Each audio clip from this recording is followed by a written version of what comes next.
Hello everyone and welcome back to day number 2 of Raid Masters Naxxramas, brought to you by G-Loot, Hyperx, and Warcraft Logs. My name is Esquire, joined here by the lovely Mr. GM and Sarth. Gentlemen, it has been an incredible day. We've had 2 rounds of EU speedruns take place. They've been pretty exciting. Some fell short of expectations and some kind of met expectations a little bit. But we've got one more round to take place tonight. It's going to be North American. Sarth, how you doing? Doing great, thank you, Esquire. I think, honestly, the earlier rounds were so exciting and really fun to watch, but also a little bit disappointing, unfortunately. Some of the guilds were on pace to set the new world record, and it just goes to show that like one little thing, one little mistake can just really make the entire run be over. It certainly can. Mr. GM, good morning, good evening. How are you doing today? I'm doing all right, yeah. It's, what is it, midnight for me. I literally just made a video about the PTR because something cool happened. And yeah, we're ready to check out some NA guilds. The PTR is back, by the way, if everyone's anyone in chat was wondering. The PTR is back. I know everyone loves the PTR. I see all the love for it all the time. But yeah, it's... Hey, well, certainly the guilds here are loving it because they're going to have the opportunity to now practice for their next week's run. So that's at least a bit of an exciting development. Guys, let's hop into the format for tonight for the North American round of speedruns. It is going to be just as you know it from the past 2 days. It's Naxxramas Speedrunning, of course, here in Classic WoW Vanilla. Each guild gets 2 attempts to try to post the fastest speedrun attempt time that they can get. The quickest run at the end of those 2 weeks is going to walk away with the lion's share of the prize pool. As far as the rules that govern this event, it is going to be your standardized Warcraft Logs rule set, which means you can't do trash skips. You can use world buffs. The trash requirements are going to be in place. There's a certain number of mobs and a certain type of mob that you have to complete, or kill rather, to be able to qualify your run as a speedrun with Warcraft Logs. And as well, 5 flasks of petrification can be utilized no more in the run, or you will be disqualified. We'll talk about the prize pool now. What are these guilds competing for? Well, it's a pretty exciting competition prize pool at that. The first place prize is going to be $4,000. Second place going to be walking away with $2,500. Third place with $2,000. And then the winning time from the opposing faction of the first place winner will be going home with $1,500 as well.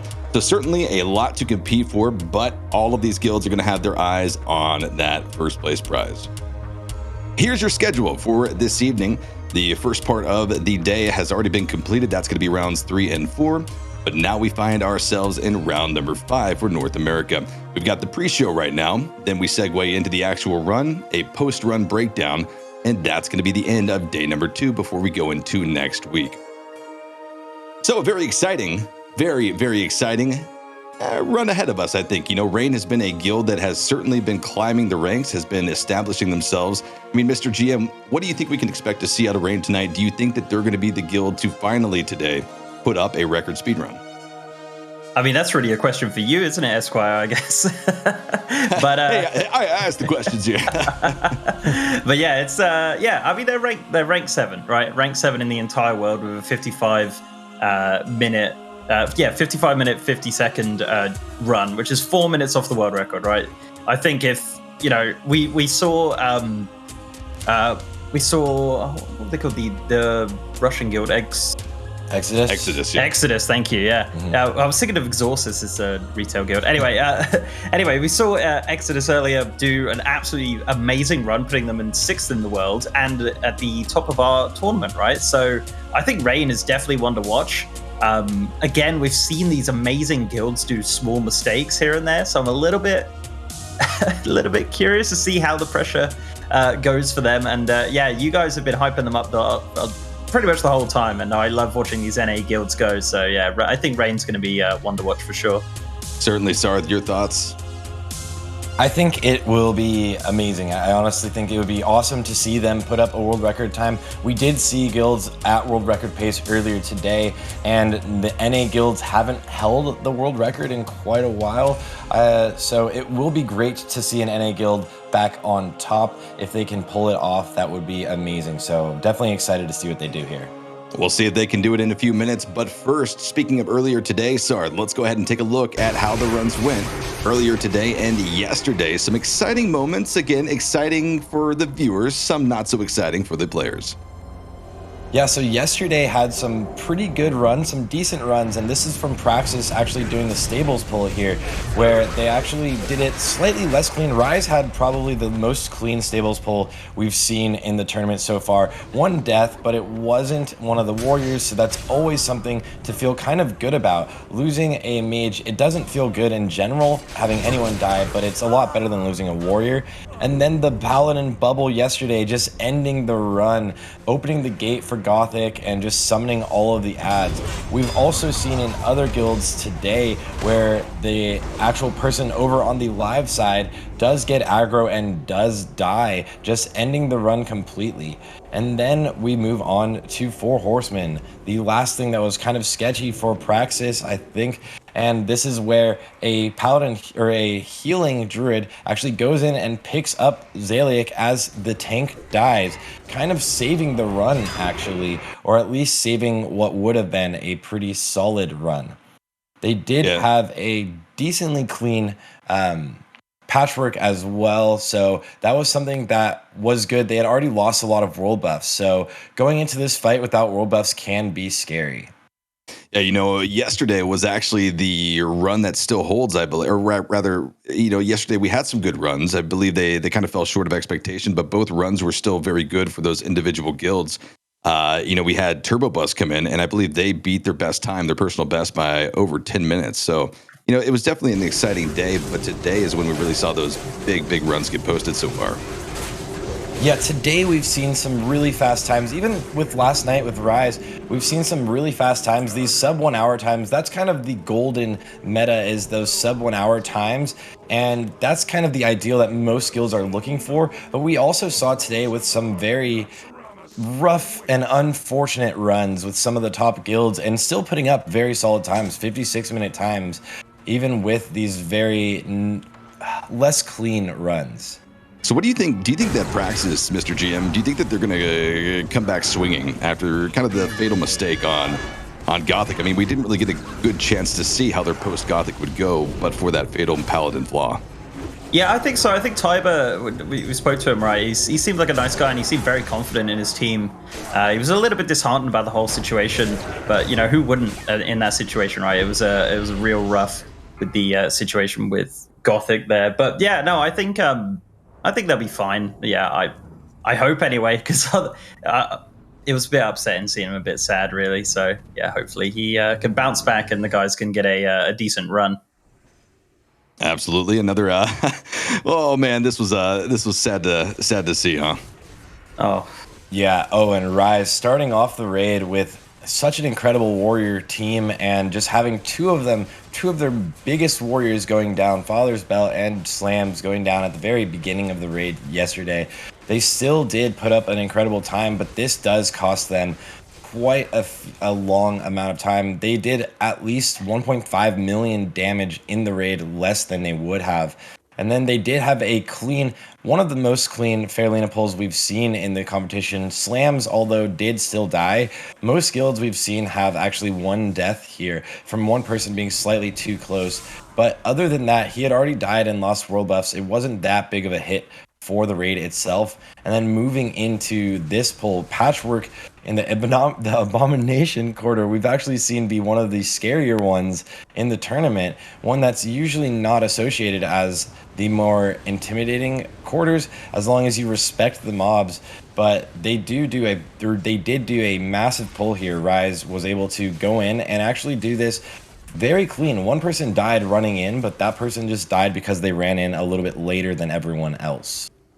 Yeah, this has certainly been the massive gravesite of many a player today. But yesterday it was a little bit more friendly to them. Yeah, and it's funny, isn't it? Because like yesterday it wasn't even a problem at all, and then today it happens twice at the same time. Like, what the heck?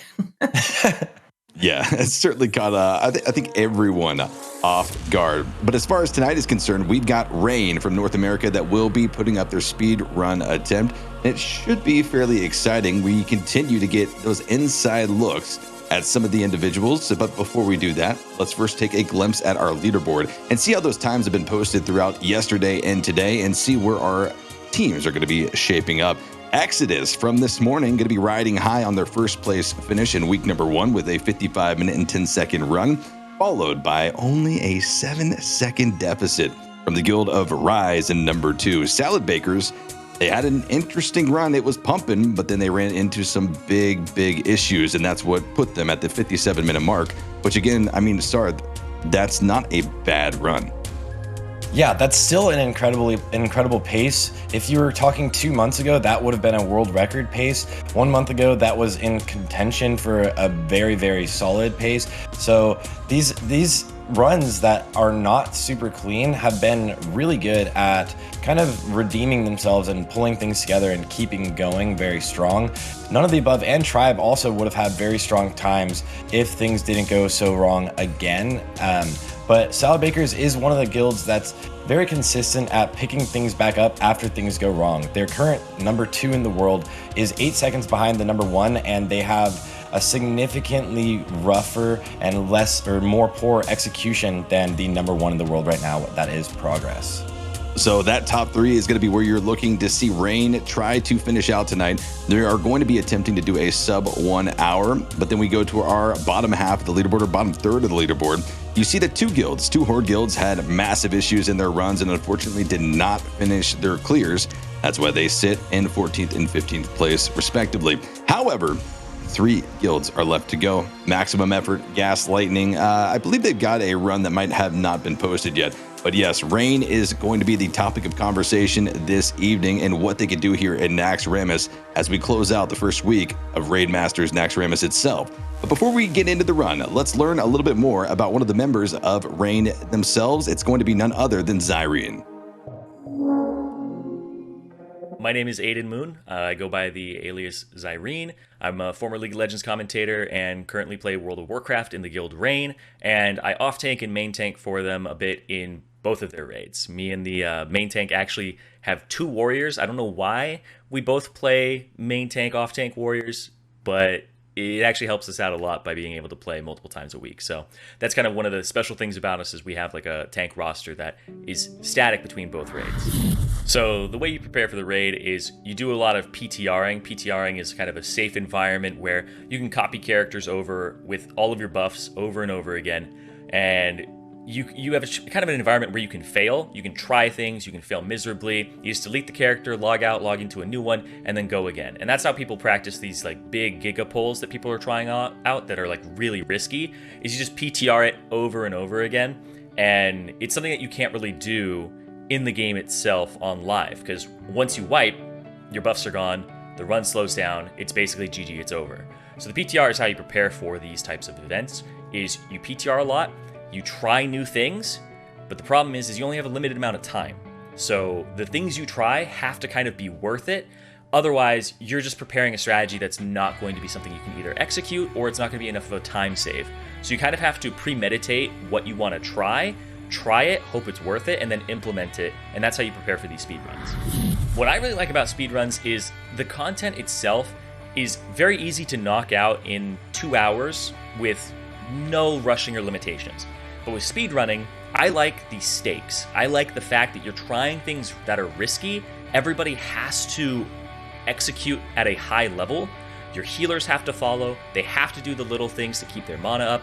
Your mages have to make sure they're managing their potion, their damage. They're trying to eke out as much as possible without over-aggroing. And it's the same thing for the warriors. I love speedrunning because it makes something that is very trivial in terms of like a 15-year-old game fun, have a lot of stakes, it's fast, it makes people feel like they're, it gets that adrenaline rushing for me at least. I like that feeling of having to play in a way where if you screw up, you are punished very heavily. That's what I like about speedrunning.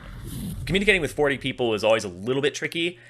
You mute half of them, and then the ones who actually have relevant information are kind of allowed to communicate. So class leaders, people who have said things that are relevant in the past, but not the person who goes like, ooh, look at this loot that's on the body. Like, it's like, dude, come on. Like, we don't care about that right now. We're trying to move forward. So we've had conversations about how to effectively communicate, who should be talking. So a lot of it is Maltese, the raid leader. Some of it is Thade, who is the main tank. A decent amount of it is me. And there's other people who will communicate very key things. And then there's people who will chime in with one or two things who are like more class specific, who are like reminding all of the warriors, this is where you use this ability. And then they just don't say anything else. So they're like a little more soft spoken, but they speak with kind of purpose, and it's very deliberate what they say. So keeping comms clear, and especially when things get really hectic, the people who should be making the calls are not the people who go, oh shit, we pulled a lot of stuff, what are we going to do? It's people who are going, you grab this, you grab that, let's go, right? Keeping things as calm and collected as possible, because speedrunning is about control while going as fast as possible. And the wheels are going to get really rickety. They're going to start rocking back and forth, but you need to keep steering and you need to keep going and making sure that you have full control of what you're piloting. Because if you lose control, that's where people die, that's where things get out of hand. So when shit hits the fan, for lack of a better saying, you got to make sure you still have control. And that's what communication is all about, is making sure that you are keeping control of everything. So to all the guys at Rain, look, we've practiced. We know our shit. We're going to get this down. We were US #1. We're going to take it back. We're going to get higher up in the world. We play to win. We come here to perform. We come here to kick some ass. And we come here to make sure that the EU doesn't fucking take this from us again, guys. They've been so good at World of Warcraft for so long, they can't keep getting away with this. We have to take this back. We have to show that the US boys can compete. We've kind of been a joke for a little bit. We came up, we said, all right, it's Nax time. This is where it really matters. TBC's right around the corner. This is the time where we get to prove ourselves. This is one of the last chances that we get. And we have to perform today, and we are. We're gonna go kick some ass. Let's go get them, guys.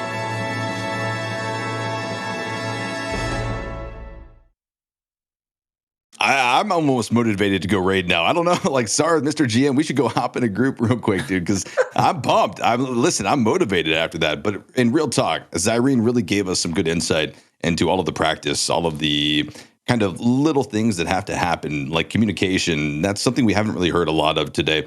I mean, Mr. GM, how important is communicating within the raids and making sure that you eliminate all that extra clatter? Yeah, especially, I mean, what Zyrene was saying about having 40 people where you mute half of them, right? He's got a good point. Like, there's definitely people that are very important in the raid.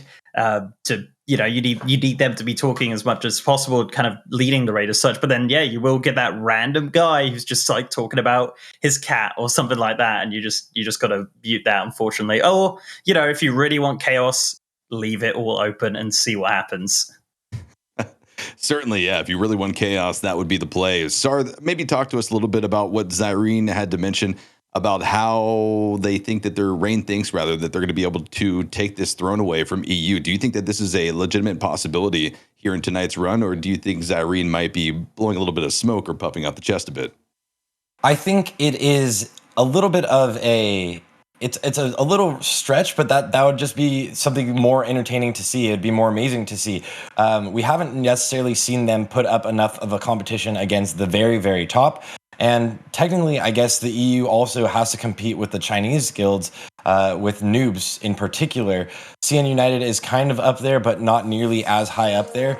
But noobs originally had a lot more of a gear differential and was able to do more tests. And now that the PTR is back up live, everyone can kind of test different things, which he talked about quite a bit, which it really is helpful for these speedruns and theory crafting, how to do something or to test these crazy pulls, so that when they go in onto the live runs, they don't just all mess it up because one person forgot to use a sapper or something like that. That's right. That is absolutely right. Well, before we get into the run for tonight, Rain is getting loaded into Nax and getting ready to start their speed run. But first, let's take a quick look at what happened today in the first 2 rounds of the EU speed runs. I mean, guys, these were pretty incredible. Again, a bit of a roller coaster of emotion as we saw runs start off spectacularly, but slowly degrade over time. Yeah, in the early runs, in the early bout, Exodus started really strong, and they actually just continued to go at a very solid pace throughout the raid.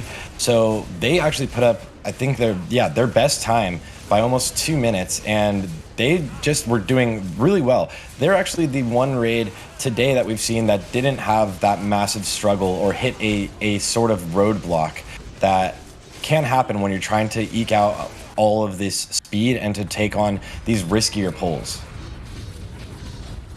Another thing is here, the stables pull. This isn't actually from Exodus, this is from LR, but Exodus earlier actually did have a scary pull where they had to use their sappers earlier so that they weren't able to do the stables pull itself, which does save quite a bit of time. LR here going through the stables, and you can see what it's like for a guild to actually go through and pull all of these packs individually. It does end up costing quite a bit of time for them to go all the way around and fight these packs individually. We haven't seen, and I don't know if other than maybe Dream State today, if any of the Horde guilds have on the live server pulled off the stables pull in a very clean manner.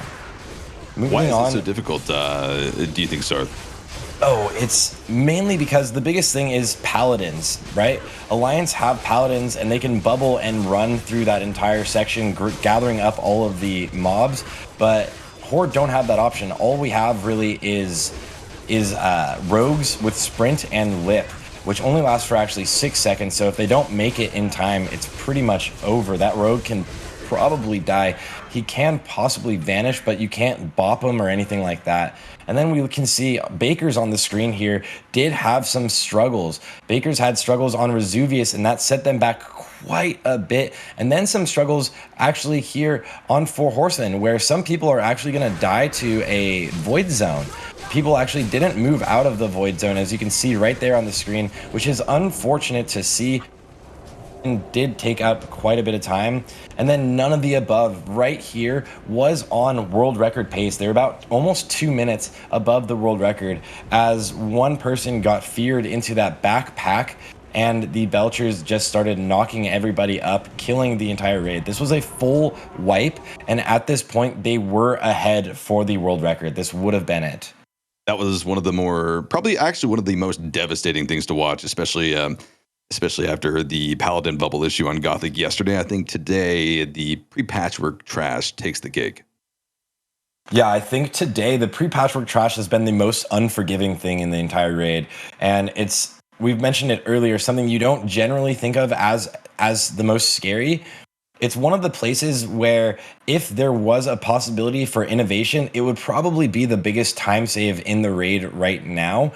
But it's hard to be able to actually pull more than one of those pulls. As you can see right there, it resulted in a wipe because there's just too many mechanics that are actually deadly if you don't deal with them early enough.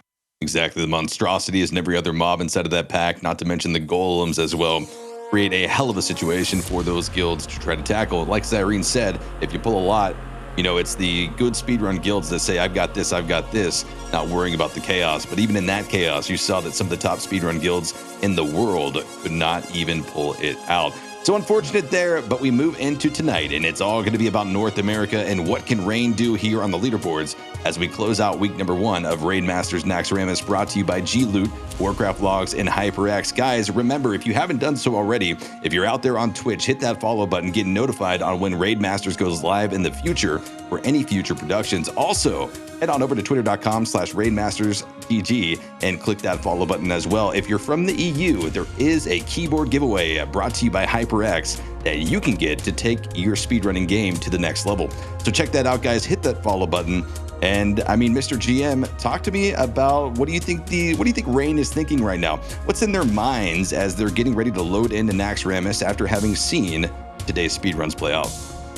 I would imagine they're a little bit more confident than you. I'd imagine they're a little bit confident, right? Because they've seen, some of the big dogs of the tournament go in there, salad bakers, etc., and not really perform as well as you'd think they would, right? So they're kind of sitting in a good position right now where they could, if they, to get at the top of their run, to get at the top of the tournament, they do need to get a new personal best. They need to knock off about 40 seconds off their current best to at least be at the top of the tournament. So yeah, there's a little bit of pressure there, but you still get rewards for coming in second, coming in third in this tournament. So I think there's pressure, but I think there's probably a bit of kind of confidence as well in the same vein. And then Sarth, over to you. Knowing historically what kind of comp that Rain usually runs with, do you feel that this might be the comp to take down a speed record or a speed run world record, or do you feel like it's going to be, it's all task? It is certainly going to require the implementing the implementation of some serious strategies? I think composition-wise, I think Rain runs a very, very competitive composition, and the big thing that this will come down to is execution. I'm pretty confident that they have been testing some new strategies. The PTR did come back up, so they probably were able to jump in on that and practice a little bit, even if it's been a little buggy or a little different. And so they've seen some runs earlier today. They know what to watch out for. They've already known those things, but there's things like more so now kind of in their mind to watch out for. So if they have a clean run, I think they can get their new personal best, and I think they can put up a really, really solid run that will be very impressive in this competition. Okay, gentlemen, so predictions. Mr. GM, what do you think? Sub 1 hour, or are we going to be going over 1 hour? Or I guess maybe, are they going to beat their personal best? Let's go with that. Will Rain beat their personal best tonight? I want to see it be their personal best. I really do. I want to see them kind of just smash through. I want to see a clean run. And I'm very curious. I think I have a real sneaky suspicion it's going to be super close if they do get a good run to Exodus's run.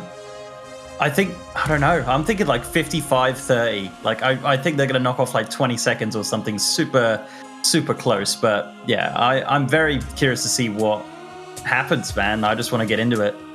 Likewise, I feel like there's something maybe in the air in Naxx tonight, like, or maybe throughout the entire day. It's been kind of a weird vibe in these speedruns. If you've been watching speedruns over the last few months, you certainly have realized that today was a very interesting day. I mean, Sar, where do you think that Rain might start when they get into Naxx? Do you think it's going to be a pretty standard run, or what wing do you think they're going to be tackling first?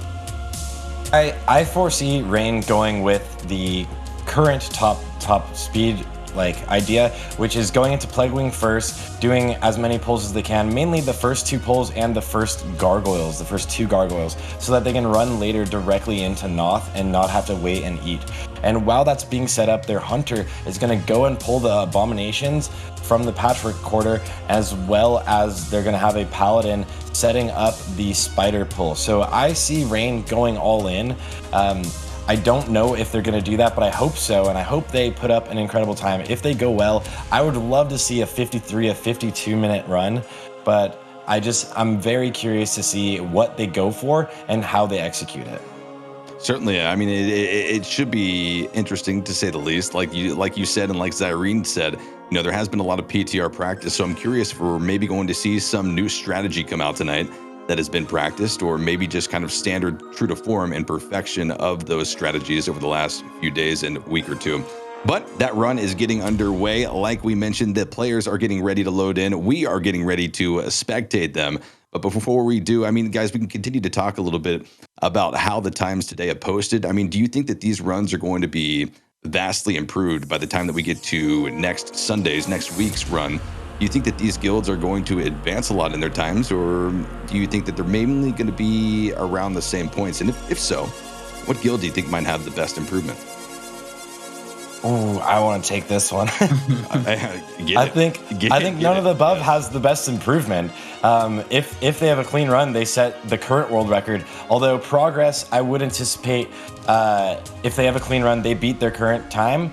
I don't know if they do the sub 50. I'd like to see them do the sub 50, and they're definitely one of the guilds that is worthy, or not necessarily just worthy, but they have the players, they have the theory crafting, they have the knowledge, they've tested everything. Progress could easily do the sub 50. Easily is an overstatement, but they could do it with a clean run. So I think none of the above goes in and is this underdog that's been an underdog in a lot of the runs, and then comes in with a clean run and sets it. They had it today, and you could see they felt bad about it afterwards, but you can tell there's like a fire lit underneath them. Absolutely. A fire lit underneath them.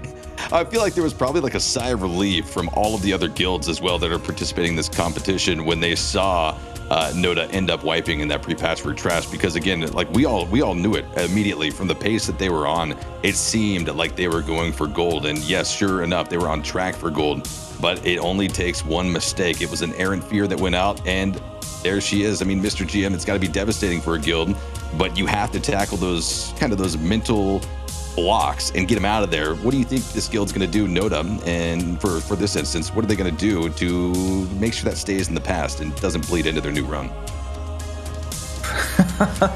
I don't know. I really don't know. I guess just focus. It sounds corny, right? Just focus harder and do better, you know. But I don't know. I can't say I've been in that situation beforehand, so it's hard to really understand how they're feeling, I suppose. But I don't know. Yeah, I mean, who does know, really? I mean, it's got to be fairly difficult to make sure that you're maintaining that confidence and that kind of focus, because it's not just focus for the speedrun itself, it's focus throughout the entire week when you're doing VOD review or talking to your other members of your class on how to make sure that you perfected these strategies. So it is a lot of focus. It's got to be a bit of strong mental fortitude on behalf of the players to get through these speedrunning aspects of the competition. Zyrene even said it in his interview, you know, these raids aren't necessarily the most difficult raids. They've been out for 15 years. The strategies, as far as like the basic strategies to get through the raids, those are pretty found out and discovered by now, but it comes down to the mastering of those different strategies. And Sard, you know, maybe shed a little bit of light on how this all kind of blew up over the last year and a half of Classic WoW. Well, really, the thing is, the speedrunning scene was a scene on the PT or the private servers, but now it just seems like it's blown up. Every guild is doing speedruns, no matter what server you're on. So it's really fun to see everybody participate, and it doesn't matter like who you are. Every server has a strong guild at least that you can apply to. So now we're finally getting into the raid. Looks like all of Rain is inside except for one person, which might be Zyrene himself. It looks like they're logging back out. There may be some internet issues there, or they might also just be getting some buffs up. But you can also see, like I was mentioning earlier, they are in front of the Plague Wing. So they're gonna run in there, pull a few of the pulls, and then move back into Spider. So Spider most likely is the path that most guilds go for early on, and I don't think they're necessarily gonna do too much innovation in this run. They're just gonna try to execute the things that they know work. Yeah, myself knowing Rain and their core, the one thing that I'm definitely gonna have my eye on tonight is how their mages will be performing. Rain has historically cultivated a mage core of some of the best mages in the world, but coming along with that is the risk of death. To pump hard as a mage, you are going to be risking your life in several instances. You have to rely on your tanks as well as your own consumable popping to stay alive. So that's where my eyes are going to be directed specifically on two players. It's going to be Envision and EFG are going to be the two mages that I'm going to have my eye on in particular tonight, because if you see them go down, it's going to be a massive detriment to the guild. Yeah, the mage core, especially those two players, have such high overall DPS, and it's similar to almost having a warrior die when you have such a strong mage core. Having one of your solid mages die, and especially early on, will hurt their overall DPS pretty significantly. It's not nearly as bad because they don't scale as well with world buffs, but it definitely hurts the raid quite a bit. So seeing how well they manage things like Ignite on Thaddeus and how much they can push is going to be very interesting, so I'm intrigued as well. You know, there's one thing that I thought about with Rain this evening that seems to be one of the unique and only guilds doing this so far in the competition. I believe that they have one of their main tanks without a Thunder Fury. They're the only guild so far in this tournament to have a main tank that does not have a Thunder Fury, and it's not because he's not using it, he just doesn't have a Thunder Fury. So Sarth, what do you think about that? I mean, is that going to play a massive role in their ability to pull off these strategies? I mean, Thunder Fury is obviously a huge tanking weapon. What's it going to do in terms of its impact for Rain? Yeah, Thunder Fury is like the ideal tanking weapon for most people. The thing about it, though, is it's actually not that bad. The amount of threat you get from having Thunder Fury doesn't actually amount to be something ridiculous. The biggest part of it really is the dot that it does, or the debuff that it does, and you need at least one in your raids just to have that reduction of the attack speed of bosses. But here they're going to be waiting for the gargoyle to path in, so it looks like we're going to get right into it. I mean, they've got a few Thunder Furies. Yeah, they definitely have their fair share of Thunder Furies, just the main tank. But there's so many good items, good swords out there, and good everything. You can see a lot of people swapping their gear, using a Diamond Flask here so that they can move in, as well as they're using those Oil of Immolations. That's a little icon above their head that was popped. So now they're using some target dummies, and they're pretty much going to go all in here. They should, by now, be pulling the next pull. They might do it a little slower just to be safe because they saw what happened to Rise yesterday. But here we go. Some stuns and disarms have gone out. So pacing-wise, they're definitely going very fast. And they actually have a Druid sprinting in cat form to go grab the next pull, which is really entertaining to see. You usually don't see Druids doing the pull, and they actually get all three of these. They get the Pat as well. Some of the other guilds have opted to skip the patrol, but since he was just up here, up top, might as well grab him. It will be quite a bit of damage, but they still do have their Diamond Flask sets rolling. Interesting. So that was the first pool that we had with what guild was it that died? Like had a few deaths on that first pool. Rise, yeah. Rise last night, and Baker's did this as well. We didn't see it on screen, but you can see actually those little marks moving across the screen. Those are the golems. So they need nobody to die here. Hopefully they'll split some of these up a little bit. Everybody's using free action potions. And, ooh, a couple people got a little low there, but nothing too much to fear. And it looks like they're going to blow up these golems. The rest of the next pull should be set up already, which you can see in the top right. You were able to see in the top right that someone in the raid was not near them. And that is going to be the paladin that has this pull set up. So they're going to run all the way in and basically, again, use Oil of Immolation and use everything they can to kill these without having anyone die. And this is the real first barrier of the raid, is can you get AoE taunt rotations out smooth enough to not have anyone die? And they did it. This is the cleanest of the starting raids we've seen so far, other than maybe None of the Above. I believe None of the Above had one person go down here, but then never until later in the raid.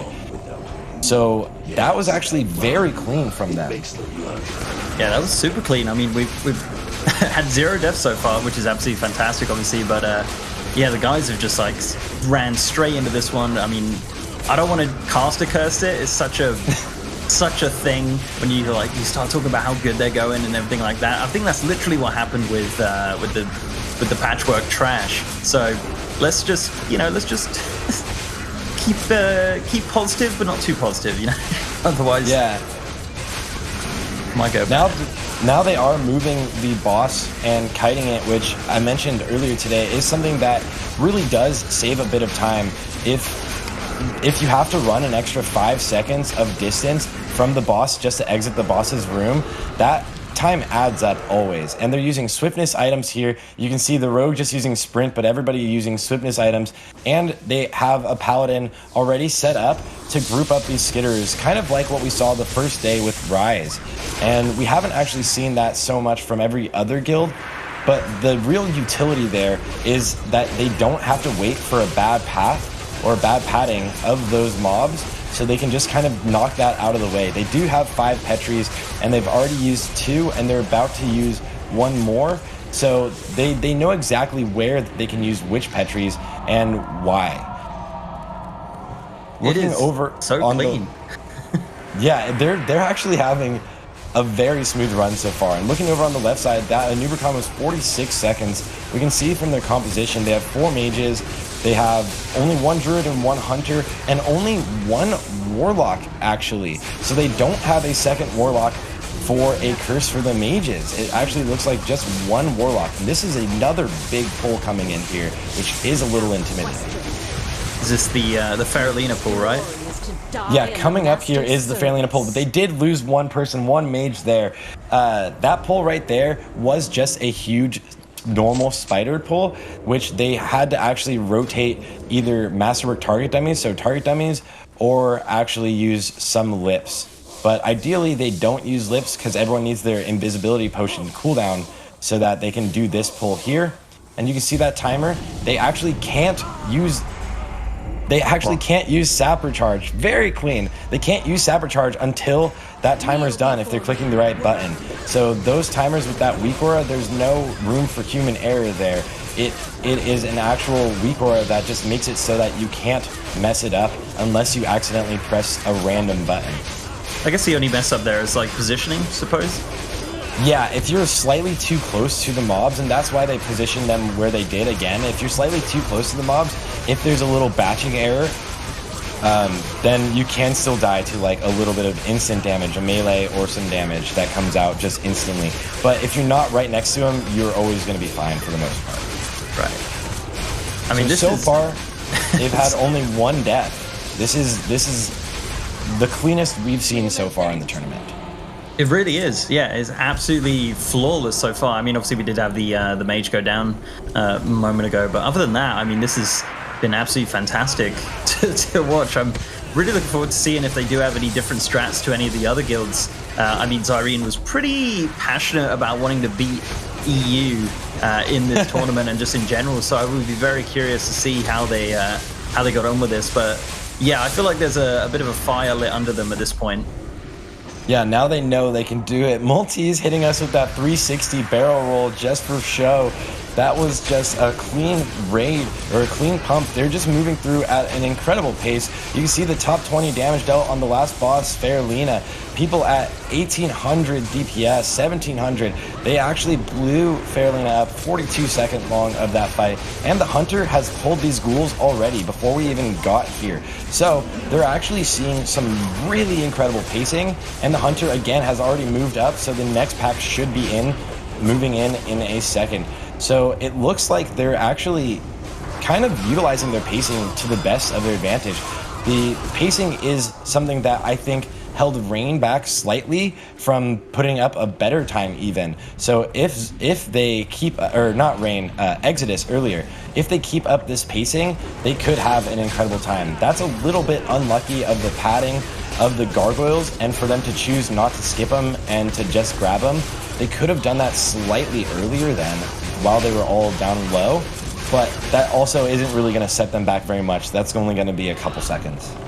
Right, so it's, I mean, when it comes down to this, though, a couple seconds does kind of add up, though, doesn't it? I guess when you look at the number 1 and 2 in the world with 8 seconds between them, like, something like that could affect it. But so far, so good though from the guys here. People are asking what server they're from. They're from Fairlina, the streamer server, but, the notorious streamer server.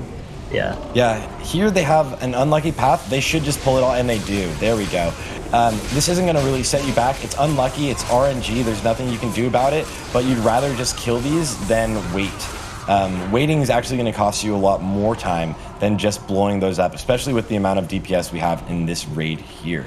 So again, onto Naxxramas, and like we were talking about earlier, Nax, back in the day, you had to deal with so many mechanics and it was so terrifying. But if you're running this in the speedrun scene, your entire job is pretty much to kill most bosses before they can do anything scary. Yeah, I mean, as you mentioned with this one, it's about 30 seconds, I think you said. You have to get it done. Around 36 seconds is the kills we're seeing. The longest one I think we've seen in this tournament is a 46-second kill. And that one did get web wrapped. Luckily, the view we're watching here does not get web wrapped. We don't have a damage meter on Multi's screen, but it is still good. You can tell they're actually pumping this. The boss is almost dead. The main tank actually took quite a bit of damage. The boss is almost dead by the spawn of the first spiderlings, which is pretty incredible. So their overall DPS seems to be great, and I'm curious if we can see the damage from that fight. I'm also curious if Zyrene has a damage meter up, but Multis over here is raid leading as the rogue, everyone using speed items. He's raid leading as a rogue, and so he doesn't need the damage meter really. He doesn't need to worry about that as he's focused on everything going clean, and he's focused on just threat. Right, we haven't got the time for that last boss. Actually, I was super curious on. There it is, 36 seconds, as you said. That's literally kind of the time that we've seen from all of these top guilds. Pretty much. I mean, you're not going to get too much lower than that. So yeah, an absolutely amazing blast through the spider wing there as we move into the leg wing. Wing, yes. And they have, as you can see on the left side of the screen, the top DPS there. The top 20 people were above 13k DPS. People at 2k, 2.1k, which I'm not exactly sure what the 100 or the 100 parse is on this fight, but they're definitely pushing up there. Every single person on this fight was doing insane damage. Yeah, they're absolutely pumping it. As I said, fire's lit underneath them. They have something to prove, I think, in this tournament for sure. There is a little bit of fear that could happen on Noth here.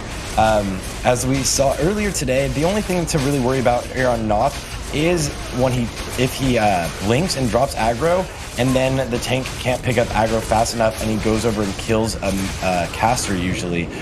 Probably a mage, but the mages should just use limited invulnerability potions, and they should be able to make it out through before the mages die. We're gonna see, and they are still fine. Does it look like they got more ad spawn? They did get more ad spawn, so that was a bit of a slower Noth. The world record Noth that RightMate is telling me right now was down at 9 minutes and 42 seconds, so they're going at a really great pace. They're about a minute off of the world record right now, but they're moving at a very, very solid pace. Yeah, it's pretty good. Obviously, we're going to Hygen now. Hygen's not really been an issue for any of the guilds here. I will be very curious to see how they do with Gothic. Gothic being the kind of minor wall we've seen with a couple of these guilds, but the higher level guilds have been doing pretty well on that fight. I mean, it's not really been an issue at all, but yeah, hopefully it's not something silly like patchwork trash to take them out. That'll be just so heartbreaking to see. Yes. So far things are going so well. One thing we actually didn't see on screen earlier today, we had Senseless was going, and Noth the Plaguebringer is a scarier fight for them because they actually ran with 0 mages. So the only way to get rid of the curse is for everyone to use their Moist Towelette. And actually one person didn't use, maybe 2 people even actually didn't use their Moist Towelettes there. So Senseless, the current world record holder, actually not the current world record holder because Dream State ran while we were having the production earlier today. Senseless, the number 2 in the world right now for Horde, did actually reset there. It was their first boss, fortunately, so they still do have a lockout that they can do this DMF and a second one this DMF. The 2 people offline, is that tactical or is that NA internet? Tactical. So almost every guild here will log off 2 healers because they don't want to get the debuff from Lotheb that makes it so you can only heal once every minute. So they'll log off 2 healers, have them back at the entrance after they kill Lotheb, this next boss, and then they're going to move into military quarter. From there, basically the only healing that's going out for the most part is from those 2 healers. So they do want to do 2 different things. You want to make a use of target dummies so that you can mitigate the damage that comes in, and you also want to just make sure you kill things before it can hurt you. Sometimes you can actually you can go quite far into military quarter without even needing a heal if you can kill things fast enough. So that is really the goal there. Right. So so some of the healers will get the debuff then. Yeah, every other healer will get the debuff here. It has been pretty much theory crafted that you can do it. 2 is pretty much the standard. Logging out 2 healers, making sure that you don't die on Lotheb. Your tank does get the heals. Nobody else in the raid is really getting healed. On slower raids, you do have to use greater shadow resistance potions so you don't take damage as a DPS and to stay alive because you can't get healed any other way. But in these faster raids, you'll actually see that they kill the boss before he can even do the inevitable doom mechanic, which goes out 2 minutes into the fight. So they'll kill the boss usually before he can even do an inevitable doom. And if one of them does go out, which would be unfortunate, if one of them does go out, then they pretty much would just use bandage after they killed the boss. But this is just pretty much a very straightforward boss. As I mentioned earlier, rogues shouldn't be going for the spores. The spores do give you increased crit % chance, but rogues are so close or at their crit cap that the downtime of going for the spore itself is actually a DPS loss for rogues. So you see mostly warriors and mages going for it. What is the crit cap, like 50-something %, isn't it? Your crit cap changes with your hit cap in Classic. Right. So it depends on, or it changes with your hit, not your hit cap. So it depends on what hit he's running with his gear. but it's pretty close to a little over 50%. So they're pretty close to crit cap, and that just means that your white attacks can't crit anymore, your normal melee attacks, but your special abilities like Sinister Strike and such and Backstab still can. As we're seeing, Maltese is a dagger rogue here. Right. The healers have come back on, and they're just, I guess they were just chilling at the entrance of the Death Knight wing. Yeah, now they're just ready, and here is where you can see a couple people. There's a little purple animation that goes out whenever they spawn their target dummies, and so they have to just pretty much blow these up before anything happens. This is actually kind of scary. The path back there is all the way back, and this can mean a lot of raid damage goes out with these Arcane Explosions. It looks like they're LOSing them, so that is the worst pathing you could have. But they just kind of need to blow this stuff up really fast. I think they have a spinning mob in there. So they did get a Death Knight captain to start spinning before they killed it. So 2 deaths there, and 1 person got feared into all of the Skeletal Smiths. This is a little bit intimidating, but they are spreading them out. You can blow these up very quickly, and the only thing to fear is, again, going to be that Thunderclap there. So it wasn't catastrophic. It looks like they lost 2 warriors there and a mage. Still a very scary pull. Poor Envision, he's died twice now. Poor guy.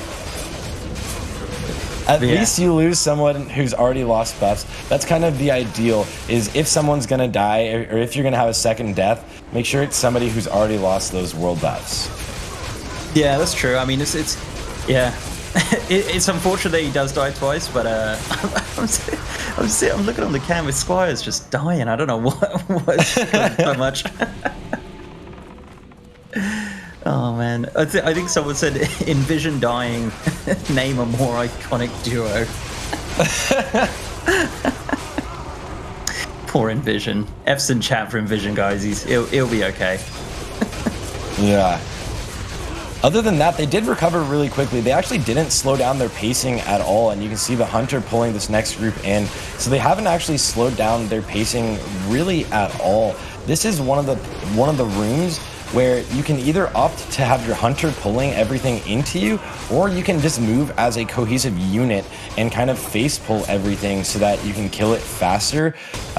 There are mobs, these Death Knight captains, that can do an AoE, like kind of a whirlwind that knocks you down and does quite a bit of damage if you don't disarm them or move away from them.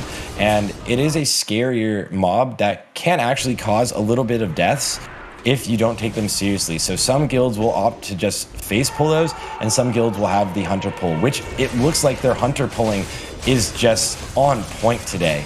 Their puller is just on point. Everything is going so quickly, so their pacing hasn't slowed down at all yet.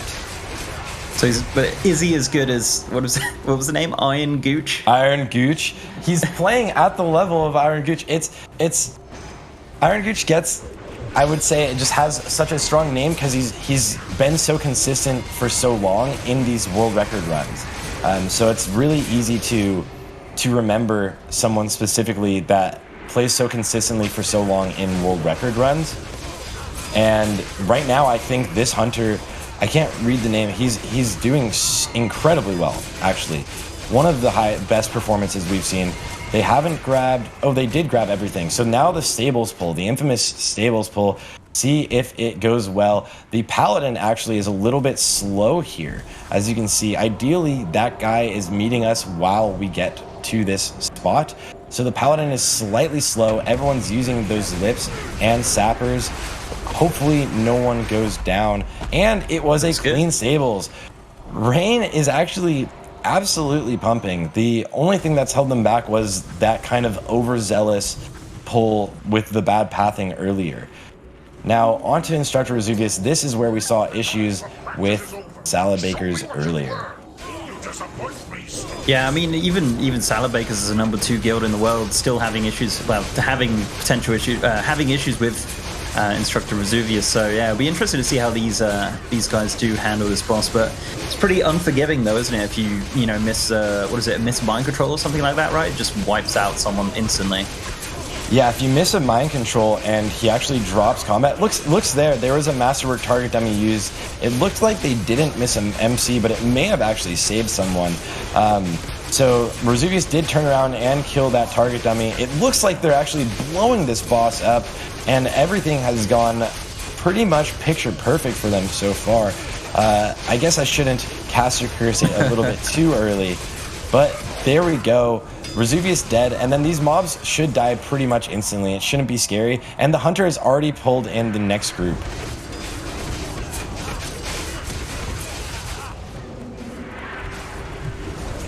Well, we have a little treat for you guys. We can take a listen to some of the comms from some of the trash in this wing.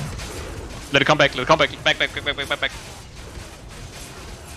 Okay, target dummies hit. Yes, let's go. Target dummies. Whippers if you get low.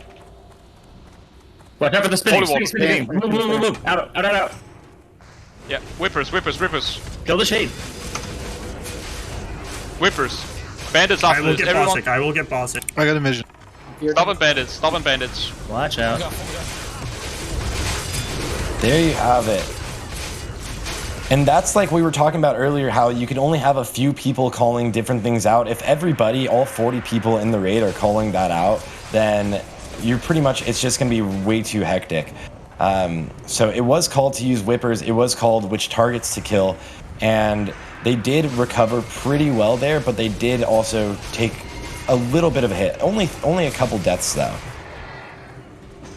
Here on the bottom left, we can see the DPS from that Vesuvius kill, where we've got 1900 DPS, 1700. So one warrior actually, again, pretty far on top. 19 has been pumping that pretty far on top. And we're actually going to see if they go with the live side or all dead side. It looks like a lot of people are staying on live, which is, I think, the safer strat, where the people on live side will just kill the mobs over on live side. You don't have to worry about your one person over on undead side just dying to anything and then the run being over. So they're being a little bit more cautious here.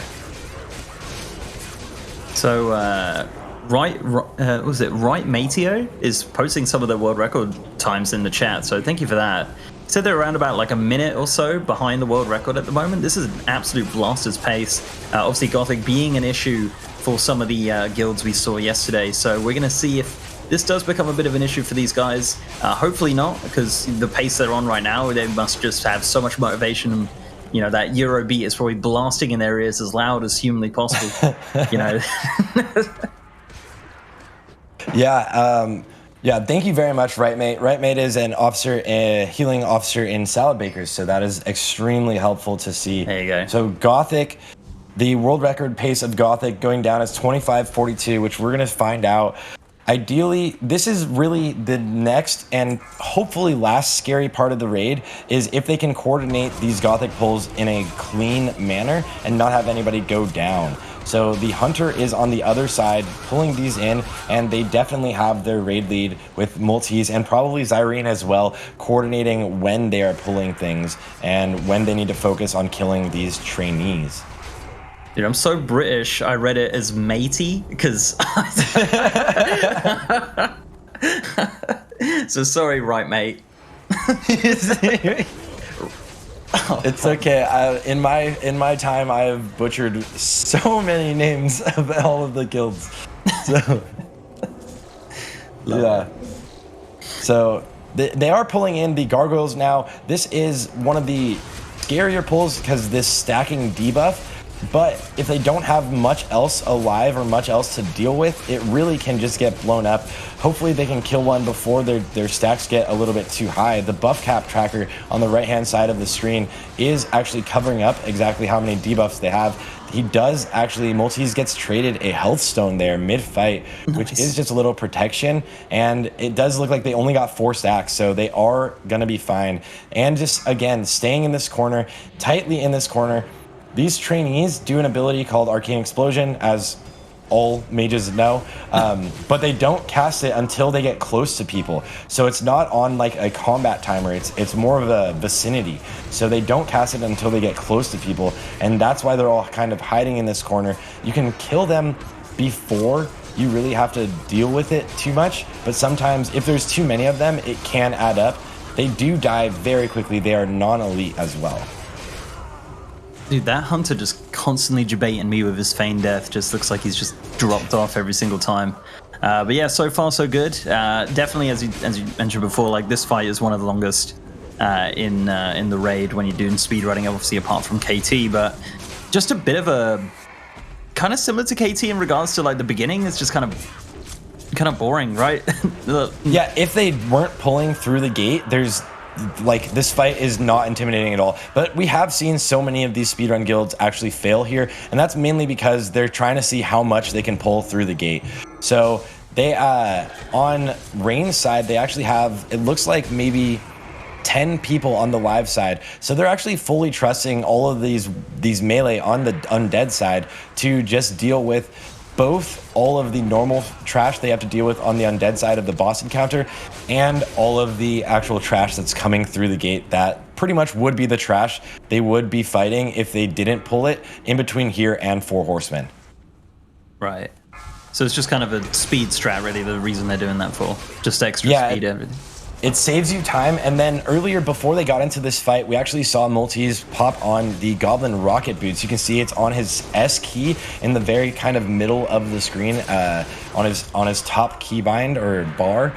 It is Goblin rocket boots, so hopefully those don't break, but everyone will be using speed items after this. One other little advantage of all being on the undead side, I guess, is that when the gate opens, you can instantly run through. It's a little bit of time saved, but it's also, they're playing it a lot safer just to make sure nobody dies. Right. So the I guess with the boots and stuff like that, it's a DPS loss, right, for switching that out? It is a slight DPS loss, but they're not really worried about DPS on this fight. Gothic the Harvester, as you can see, he actually, when he comes down, just pretty much gets deleted. He doesn't have that much HP. He doesn't have a crazy, like, mechanics to deal with. He's one of the least scary fights if you've already dealt with the trash. So the DPS loss really is for the trash that they fight, and they also lose a little bit of mitigation. They also lose some survivability by not having that stamina. So they might choose here to pull these gargoyles, or they might just move right past them. Perfect, they're moving right past and they're grabbing these ghouls. So this ghoul pack, some guilds will have already pulled it. It looks like they played it safe and made a call, because I did see the hunter actually feign death, and they did get the gargoyles here. Somebody went a little bit too wide and it did grab the gargoyles, which is a little bit unfortunate, but they also are doing this as their third wing, yeah, so they can't really skip anything else later. So that's kind of a little bit of a waste of time. It's unfortunate, but it's not really that bad because it didn't cost them very long, and they didn't take too much raid damage. So the healers, we can look at, have a pretty consistent raid mana. They're actually at 65% mana overall, the healers, so not bad at all. I just saw him put up the trash requirement weak-core, actually, when he was flicking through his weak-cores just a second ago. I don't know where he put it, or he just looked at it for a second or something like that, but I would love to have that on the screen. Yeah, just to check to make sure. And we're definitely going to see the burn strategy here, the cleave strategy, which is great. They bring down Thane directly to the first shield wall, and then they're going to go in on High Lord Mograine, and then bring him down to the next shield wall. So you can see his target has actually swapped over to Mograine. Now Mograine is shield walling, and then they're going to go back onto Thane, kill him, and then kill Mograine. You can also see in the top of the corner, you can see that we have usually four warriors. Actually, it looks like, 4 warriors are over on Zaliek. So they have 4 warriors on Zaliek and at least 1 priest, and their mages. Their mages and warlock are probably already DPSing Zaliek. So they've sent a lot of their group already to attack Zaliek. Man, they just blasted that down like it was a critter. It was so ridiculous. All right. So now we're going into... how do you pronounce the name? Going into Blumau or Blumau. It's this one. I don't have an actual consensus. Oh, actually, one of the warriors actually moved a little bit slow out of that void zone. That was a little bit scary. That could have actually been one person down, but so far so good. As soon as this shield wall ends, they are actually going to pretty much just pump the rest of the boss will be dead, and there's nothing else to worry about. They're going to kite the boss towards the exit of the room, and that's it. A very, very clean 4 horsemen from them there. Didn't even see the other boss. It just died. And in a really good speedrun, in the fastest times, usually Zaliek will actually die before Blamau, so that's really nice, and now they get to move into Abomination Quarter. So pacing-wise, 29 minutes, 50 seconds. Let me look at what Rightmate posted. 4 horsemen down. They're about 1 minute behind, maybe a minute and 30 seconds behind of current world record pacing, which is actually incredible for them, significantly improving over their other current times. So this could be, currently, this is the best run so far we've seen from Rise. It's the best run we've seen the entire event really so far. I mean, as we've seen before though, you know, it can all just crumble into nothingness very, very quickly. So I'm really just kind of on edge here that it doesn't happen, because it just upsets me a lot. So hopefully it doesn't. But we are rolling into that patchwork trash, which for some unknown reason has suddenly become the most dangerous part of this entire raid. Yeah, they do get a Belcher here, so they're going to want to kill this before it can actually knock you up and do anything, which is fine. That was actually pretty good padding, not perfect, but pretty good padding for them to move in. And now they're going to run through and use their target dummies and jump across, have their mages deal with all of this trash, and the rest of the group actually might be continuing to jump across. Okay, they're all jumping across. They're using their either nifty stopwatch or any other speed item to continue to jump all the way across and allow their mages to just deal with that behind them. And while their potions aren't actually even on CD because they did take that stun earlier, they can just go into this group.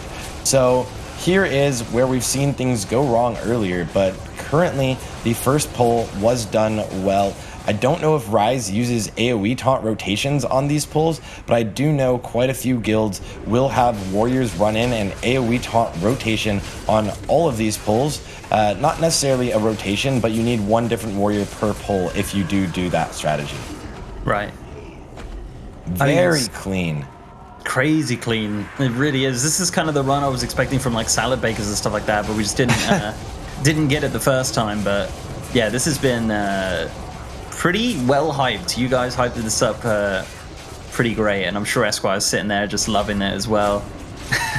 Yeah, I would say they're on pace for that 22 to 23 minute run, which is what I was hoping for out of them, which would be, I think they'll be very, very happy with if they can get that.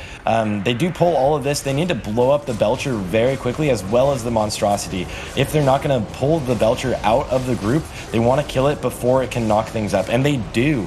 So far, things are just going their way, and you love to see it. This Pat is a little bad. You're going to have kind of the similar issue as that last one. They do want to kill or just pull out that Belcher just so that they don't have to really worry about things. It does seem like they were going to pull it out and decided to bring it back in. They don't get a stun out of it, and now they're going to move on to the Wretcher here. Again, they want to kill it before it can knock things up. Their chat are getting upset with you, Sarth. You're calling them Rise. Rain. I'm sorry. I'm so sorry. They're really... It's okay, guys. Look, calm down. It was simple mistakes. These things happen, right? It's fine. It looks like the trash has gone down. Nice, yeah, it looks like Maltese actually ran forward with a sprint so that he can stop Patchwork. Luckily, he doesn't actually resist the distract, so they're actually in a really good position. That was a really clean and really smooth play. Oh no, did he just died. Almost a really clean and a really really smooth play. Rain, that's fine. That happens though. Hopefully Agatha is not one of the off tanks, so we might see 2 tanks and we might see 3 tanks here, but not waiting there. That still at this point in the raid could have saved them some time, even with the loss of a warrior. It is just unfortunate to see somebody go down there. Say it was Agatha? Yeah, it was Agatha all along. I can't believe it. Sorry, it's the first death we've seen 2 Frogger in the tournament. Agartha down. Hate to see it, but yeah, you know, these things happen. It was a warrior as well, right? That's unfortunate. Yeah, and it was the last slime, so that's the worst part, is the last slime. They almost made it through all of them and just zoned out for the last second. It's so funny because you were saying about this before. You're like, there's no way anyone could die to the slow slimes. Paid off by Dread. Oh my god. It is interesting, and it's unique to see. And they actually, it looks like maybe they have 4 tanks. They're having 3 tanks are in front of the boss, and on top of the threat meter is Thad. So I'm not sure if he's in front of the boss also, but 3 tanks in front of the boss, all soaking hatefuls. They're kind of just playing this safe, just making sure that they get this down, because currently they're on a really good time. They're going to see most of their tanks use either Shield Wall or Last Stand, probably both if they have to, because they are just now playing it safe a little bit because of the time that they have. The death of Patrick at 35 minutes and 40 seconds, which world record time is 34 minutes and 38 seconds. So this is going for that 32, 33 minute or 52, 53 minute run from Rain. Oh my gosh. No, they're coming at you. I know, I'm sorry. Yeah, I mean, this is an absolutely fantastic run so far. Obviously, losing that warrior is going to be a little bit of a detriment to them, but it's not the end of the world. Not as much as like a full-on wipe or anything like that. Yeah. Chat is so good. It's just instant. We had to wake up so early, and I never wake up early. So we can see the DPS meters down there for Patchwork. They are actually having a really good padding on Grobulus. He's moving away so that they can just deal with this trash and then run up to Grobulus and fight him up on top of the platform. 19 also again at the top of the DPS meters here on Patchwork. And you can see that difference again where people are doing almost 2,000 DPS in this run versus a lot of the other runs we saw earlier. If you lose your main tank, people are stuck around the 1,600 cap area because of either threat issues or if they've all lost world buffs and it's a longer fight. So that Patchwork was 1 minute and 38 seconds. Really, really fast Patchwork. Yeah, that was super quick and some fantastic DPS by the guys. I mean, so which boss are we kind of looking at to get like that, you know, massive amount of DPS, like the 2K plus, would you say? Thaddeus coming up last will be the big one. Other than Anubrakan, the very first boss, because it's just a lot of cleave, we're looking at some big damage from Thaddeus because you do get a huge damage boost from the debuff/buff.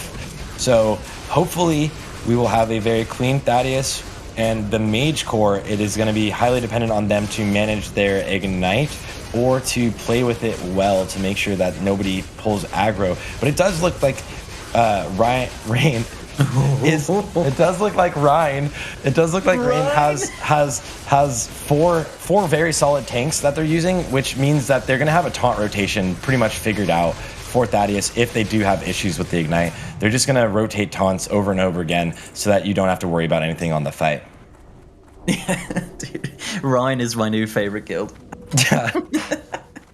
Can't they just be friends? Yeah. So one thing we haven't seen is anyone fall off the pipe there. No, we did actually. We saw Speed Boots earlier today. Oh yeah, when he jumped and they malfunctioned, right? Yeah, and it was somebody that had already died, but we saw some Speed Boots that they used there, which is a little bit risky, but it does make them move in here a little faster because this is just one of those spots where it's purely transit time. There's nothing really else to do. It just kind of costs a little bit of time. You see Maltese actually used a lip as he fell down there to not pull aggro as he starts DPSing right away. It does lead you to believe he will get a second Fear Ward. He currently has a Fear Ward, but if he doesn't get a second Fear Ward, he could have used the lip to not have to take the fear, and there it is. He gets a second Fear Ward, so he knew he was going to get a second Fear Ward, so he was able to lit there and DPS right away and not have to worry about pulling threat on Gluth. Are all the priest dwarf? I'd imagine they are, right? I kind of would imagine they are too, but I'm not sure. You never know. One guy who's gone human, he's like, I'm not doing that. Yeah. If this was an Apes run, we could say yes, but you never know. But they do have really good pathing here. They don't have to deal with any of the trash, and they can kind of just run right in. One of those priests is a little bit further behind, but the second he's really in the room, they should just start pulling the boss. And now they really have 2 bosses left. They're at 39 minutes and basically 34 or 40 minutes as they're pulling Thaddeus or engaging Thaddeus, and that just means they're at a great pace here. We're seeing just a really incredible run. Yeah, Right Mate saying they're on course for world third, which is absolutely incredible so far. I mean, that would bring them up a lot. I mean, currently they're on 7, and if they do get this, you know, if they keep up the pace of this run, that would put them on the top of the tournament. Yeah, it'll be the number 1 in the tournament, and as well, that will give them, again, that NA number 1. You can see that they have to actually stop DPS a little bit on that boss for the melee group so that the other group could catch up slightly, but it was only for a split second, and now we get to see how the mages and the tanks deal with Thaddeus. Everybody should be pre-popping a greater shadow resistance potion, or a greater frost resistance potion if they can. It's pretty safe. Oh, and there is 1 death from their highest DPS warrior. Early on too, before even getting a buff, he just pulled a little bit of aggro. He does get battle res, but that is just unfortunate to see so early on. Yeah, that is. He was is that 19? He was like one of the top deeps, wasn't he? So that is going to be a bit of a strike for the guild here, but we are, you know, we're looking at Thaddeus now. We're going to move into Saf pretty shortly after this. Blasting at 41 minutes currently. It's been an absolutely flawless run, honestly. Like a few deaths here and there, but other than that, you know, you haven't had any total wipes or massive mistakes. Yeah, everything has been very clean so far, and we can't see a damage meter, but we'll bring up the DPS hopefully after this boss dies. They do want to get this, pretty much this last polarity to be the last polarity they get so that they can move into the boss. You don't want to get a polarity right as you're about to kill Thaddeus, because then it makes you actually have to wait before moving into Sapphiron.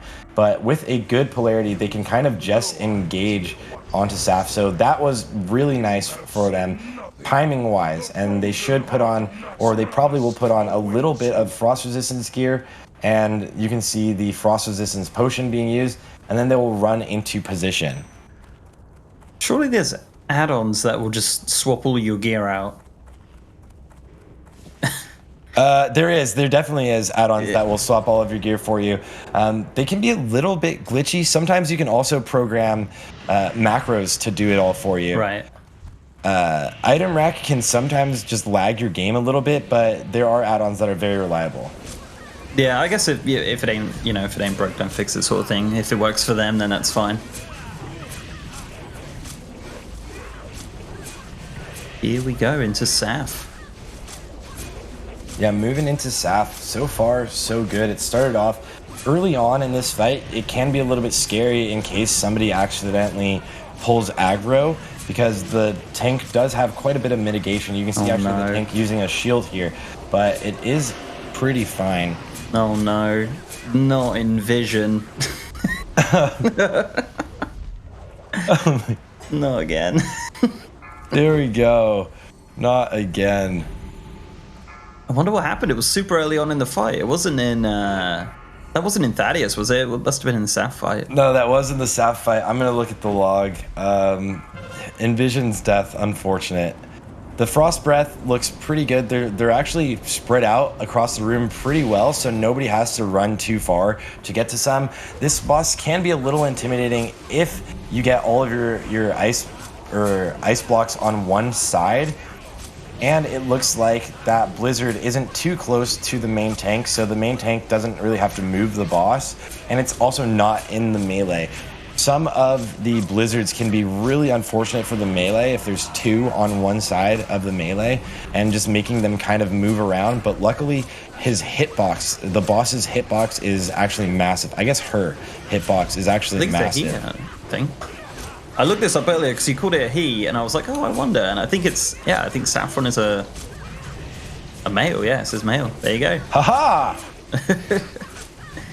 I got it right, Rain. You did it.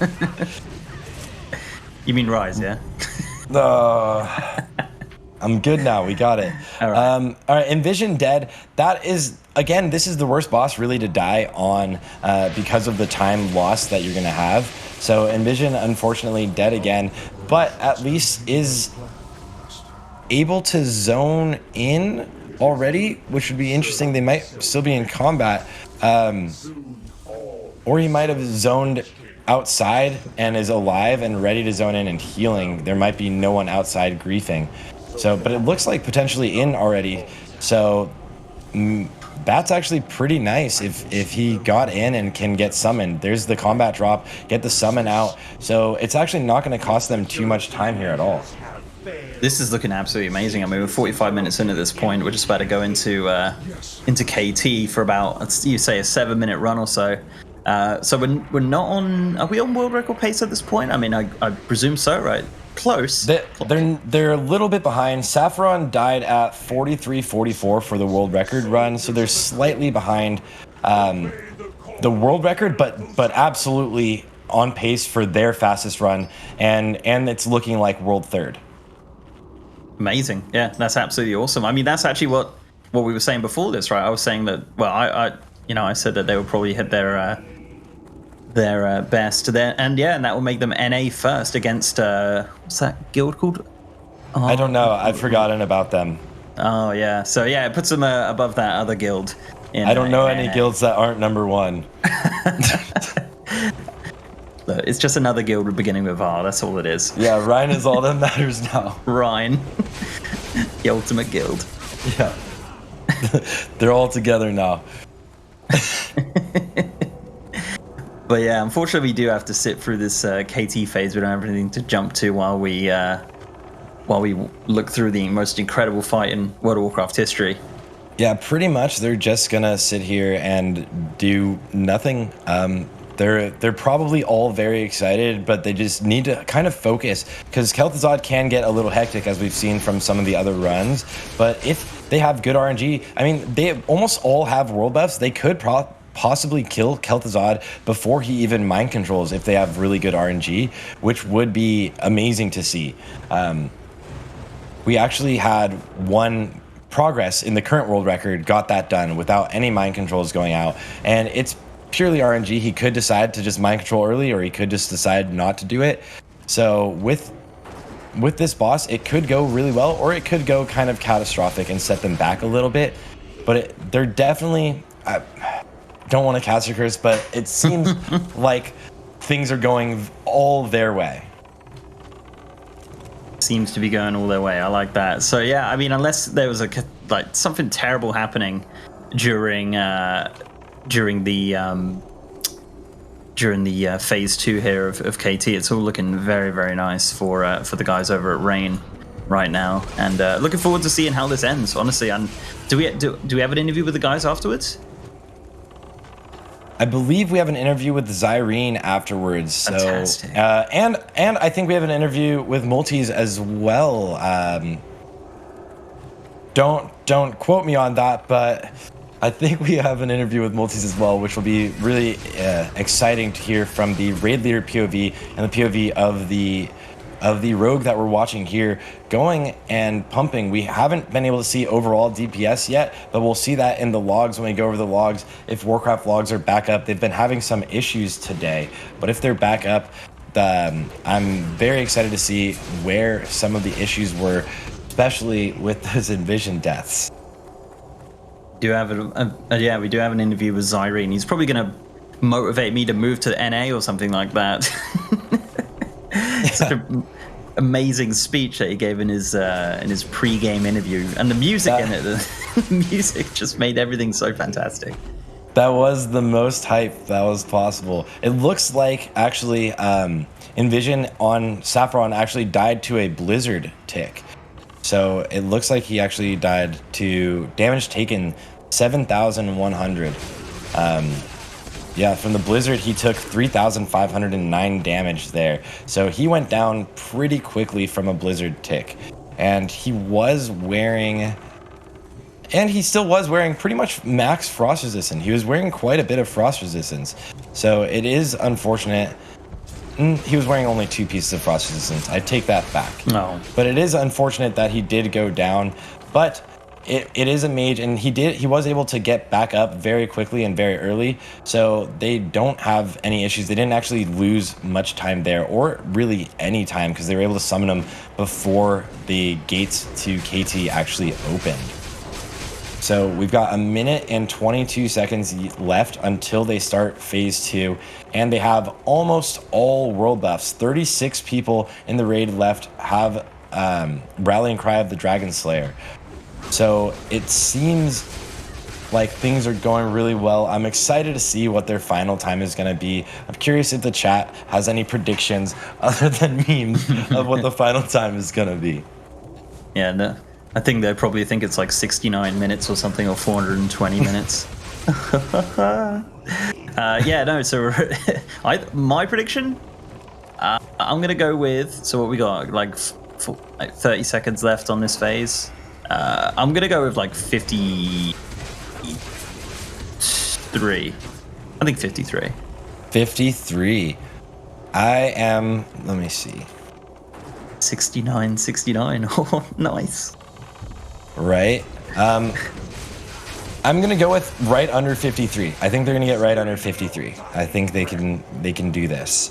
And that's what I'm hoping for. That 52 to 53 time, which will be something really, really great for them. And it will be obviously their fastest run.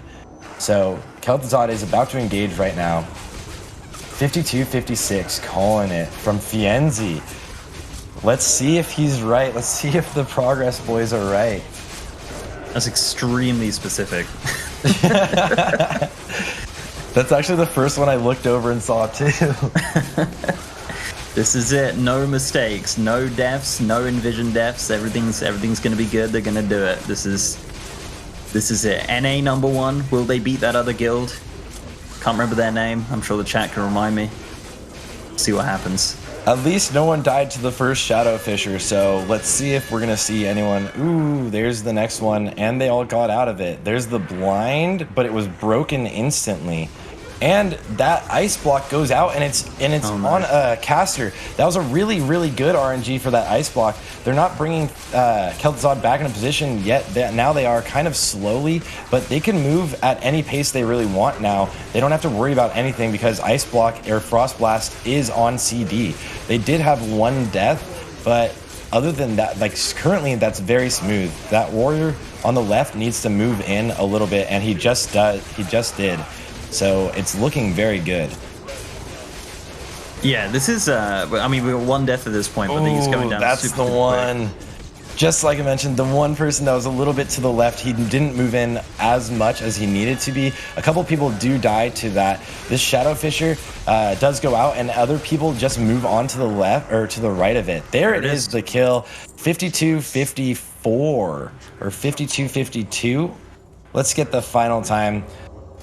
If we stop it at 52-56, isn't that what the NC said? It is 52-56. Dude, so we stopped it late, dude. I think it's 52-52. That would be crazy. Incredible run, guys. I mean, listen, that ended up being, presumably, while we get it checked real quick, that ended up being the top run of the tournament so far here in week number 1, and, well, the last run of week number 1. But an incredible run, Sarth, Mr. GM. Sarth, we'll start with you. Big takeaways from that rain run right there. Yeah, the rain run was amazing. I feel so bad because I was just watching the run and so enthralled. It was honestly such a clean run. It was really, really entertaining.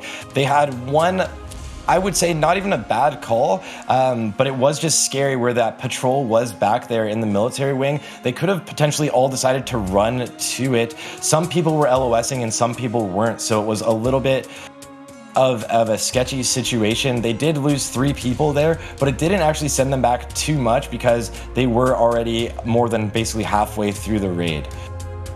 Mr. GM, what are your thoughts on that run? I mean, again, it's hard to say anything bad about it, but what were your overall thoughts? I thought it was great. Honestly, I was not disappointed. You guys hyped it up plenty for me. There was, a small issue with a little mage, unfortunately, that may have passed on a few more times. But these mistakes happen. These things happen, right? You get back to the drawing board and you figure out what went wrong there. I'm sure it's not always their fault at the end of the day. But yeah, I think fantastic run. I don't know how they could improve on that, honestly. Like it was basically picture perfect, apart from like the small deaths here and there. But yeah, amazing. Yeah, no, I mean, to be fair, Envision's deaths after the first one were not as impactful as they could have been had other members of the raid died. Exactly. You weren't losing any of your added utility via raid buffs, etc. So pretty good run by Rain. Congratulations to you guys. We'll certainly have some interviews coming up very, very shortly. But before we do that, guys, we've got a word from our sponsors, Hyperx, Warcraft Logs, and G-Loot.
Hello, everyone, and welcome back to Raid Masters Naxxramas, brought to you by G-Loot, Warcraft Logs, and Hyperx. Again, my name is Esquire, joined here on the casting desk by the lovely Mr. GM and Sarth. We just watched an incredible run, the best run so far of Week 1 for Raid Masters Play Out, where Rain was able to get a pretty stellar time. And, well, speaking of Rain, what better than to bring in one of their members themselves? We have Zyrene, who's going to give us an interview. Zyrene, hey, congratulations on that run. #1 run for Week 1 of Raid Masters.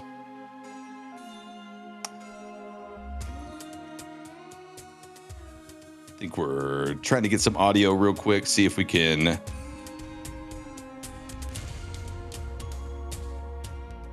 grab what that if he was here. just pretending to talk? Yeah, that's what I'm thinking. Yeah.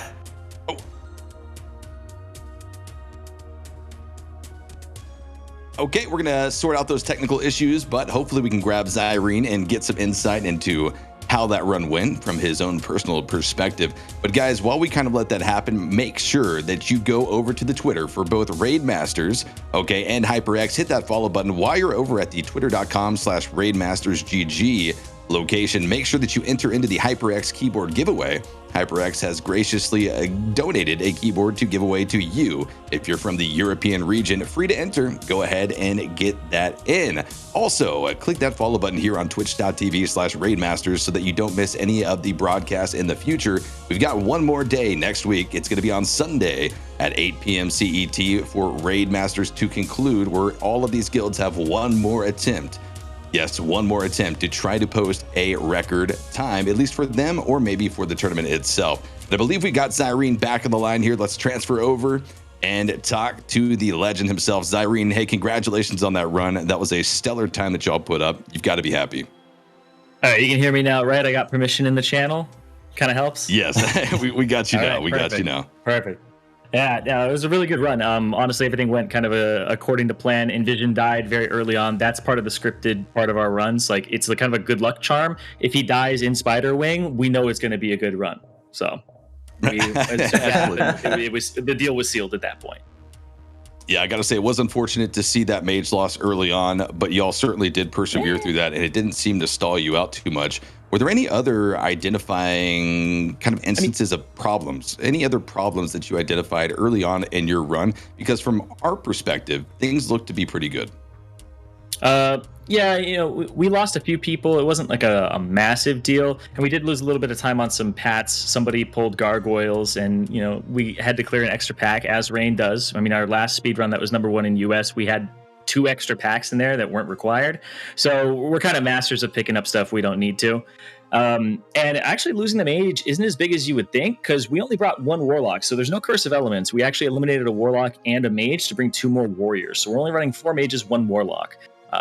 And so our caster damage is a little bit lower, but we're still able to, make them focus on decursing. And so if he's like picking up decurses on Saffron and Noth, it's not as big of a loss as you would think it is, unless we lost like a warrior or something. So yeah, from there though, the only thing I'd want to do is I want to change our 4 horsemen strat. I want to swap our position of Zeliek and Blameau, but we didn't have enough time because, PTR was down. So wasn't able to quite implement that, but that's kind of the one thing that I want to do going into next week. Yeah. So you mentioned the PTR, right? So I'm kind of curious. This is like everyone says they go on the PTR and whatnot. Have you ever done a run on the PTR that's been like so unbelievable that you wish it was on live? So our most recent PTR run was 54 minutes, which was better than our last one, and we were kind of going like, oh, we wish that was that one. And then we did this one, and everybody like, I don't know what it is about Rain. Like, we're going to suck a ton on PTR. We're going to delete 10 characters and be like, hey, we ain't got any more. We got to copy more. And we're just going to mess up polls over and over again. But then something happens like the day of the speed run where everything just kind of clicks in for everyone. And we have not had a single PTR that has ever been better than the live run we do that week. So that's a good thing. It means we don't screw it up on live. But for some reason, people just take it way more seriously on live. The adrenaline kicks in and everybody's kind of in a flow state, everybody's kind of zoomed in on that. Yeah, you guys had pretty much a steady flow throughout the whole raid, a really incredible pacing. There's a couple times where pathing wasn't your friend, specifically, I want to say in the military wing after you went with Lotheb. How did you guys kind of make that call to deal with those double packs with the pat all the way in the back? Yeah, that's pretty bad. That's where we lost, I think, 2 people. I think we lost to Brown there. We lost Bozic. And that was probably the biggest loss of the run, I think. And it's something where, waiting for it versus losing some people, as long as you're only able to take minimal losses there at that point, it's kind of on Maltese. He's the one calling the shots. Maltese and Thade, the main tank and the GM, they make most of the calls there, and nobody questions it in the moment of whether we should go or not. And if Maltese messes up and makes a bad call, we all get to blame him afterwards. But as long as we all trust him in the moment that he knows what he's talking about, he's going to lead us to a good time. Zyrene, before we send you off to enjoy your evening and kind of relish in this, at least week 1 victory, I want to ask you, moving forward, we've talked to the other guilds and what they're going to be doing this week to try to shore some things up or make sure they're all on the same page for next week, the second run. What is Rain going to be doing? What are you guys going to be focusing on? We're going to be focusing on making sure that we are implementing things that are riskier and riskier. We've been kind of a guild where our strength is dragging packs into each other. Pacing is a really big thing for us. We don't sit and hit mobs. We drag and frag them. We make sure that they're getting pulled all the way up the ramp. So that's one of our strengths, and we need to shore up the things like not ass pulling stuff. We want to make sure that we're focused on not losing people and playing a little more defensively. I think the very first pack of the instance, the one that we do with like the plague wing, right? That was really messy at first, and then the people who are tanking mobs, they really had to play a lot more defensively. So having Fury Warriors learn to play defensively in those moments and kind of pick things up, I think, big shout out to a lot of the Warriors that have to do that and be like 5th, 6th tank. It's not fun to throw on a shield. It's not fun to use a stone shield, but those guys are doing it, and I really appreciate that. So everybody needs to get on board with that. And we saw a few times where somebody's creeping up on aggro, right? It even happened on Thaddeus. People kind of need to watch that. Fade is a very vocal tank. He's going to say when he gets parries, he's going to say when threat is good or how many crits he gets right off the get-go. So if you're not listening or paying attention to your threat meter, I don't know what to say, but the Warriors really need to work on that. But other than that, I think it's kind of just tightening everything up, trying a few more strategies. We're not going to do what Noobs is doing when they did the big Chinese pull where they pulled it all into the Nubercon room. That is just I don't even want to try that. That is way too much effort for what I think is like a little return when we have a lot of other areas that we can kind of tighten up before we try something like that. Sure. Well, congratulations again, Zyrene, to you and the members of Reign on a very stellar speedrun. We look forward to watching your second attempt next week. Yep, dogs on 3.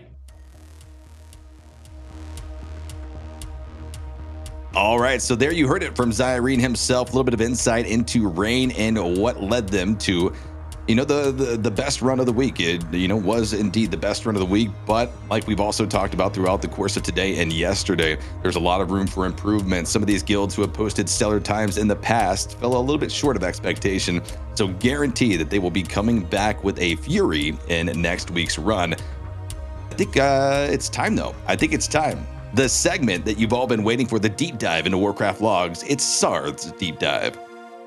Hopefully Warcraft Logs keeps working this time, but huge congratulations to Reign on this incredible time. As you can see on the logs, Reign's Warrior Core has an insane DPS output, but almost everybody is above 800 DPS, and they've got like 10 people. Everyone on the front page is above 1000 DPS, and this is something you need to see on any of these speed runs. Just overall damage output from warriors is always going to be extremely useful. And then one thing you want to see actually is usually you would love to see your hunter being on the bottom, and this is something you don't really notice, and there's the reasoning is because most of the time he's not just sitting there DPSing. Most of his time is actually moving and pulling the next pull, and where he gets to do damage is just in between the times that he knows that he has before he needs to grab the next pull. So Neebs or Gneebs here did an insane job for them, kind of almost carried the raid pacing wise quite a bit. And like Zyrene mentioned, they only ran one warlock, so all of the mages didn't have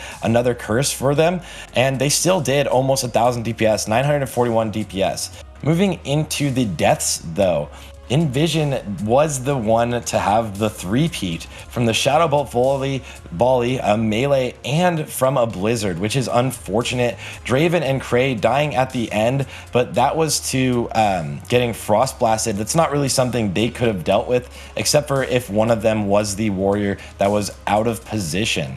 Then on Patchwork, one thing I was talking about earlier, if they were going to play it safe or if they were going to have multiple tanks over there, and it looks like they actually did use 3 tanks. I thought they were possibly using 4, so they used 2 hateful tanks and 1 main tank. All of them actually stood in front of the boss, and they still had about 70 to 80% mitigation, 77% through all of them, with the mitigation of the damage. So their damage taken wasn't anything extreme, and they did spread things out very, very well there. So the biggest thing there is that they decided to have 1 extra tank, which made them have 1 less DPS, but it was a safer play. At that point, they knew they were going to get this incredible time.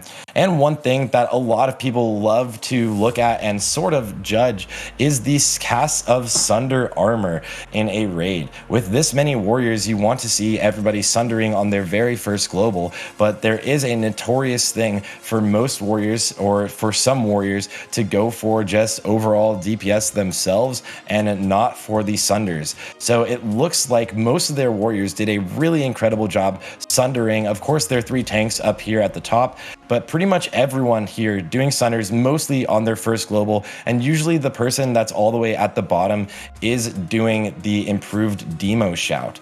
So that's really all I want to dive through in the logs just yet, because I don't want Warcraft logs to go down on me again.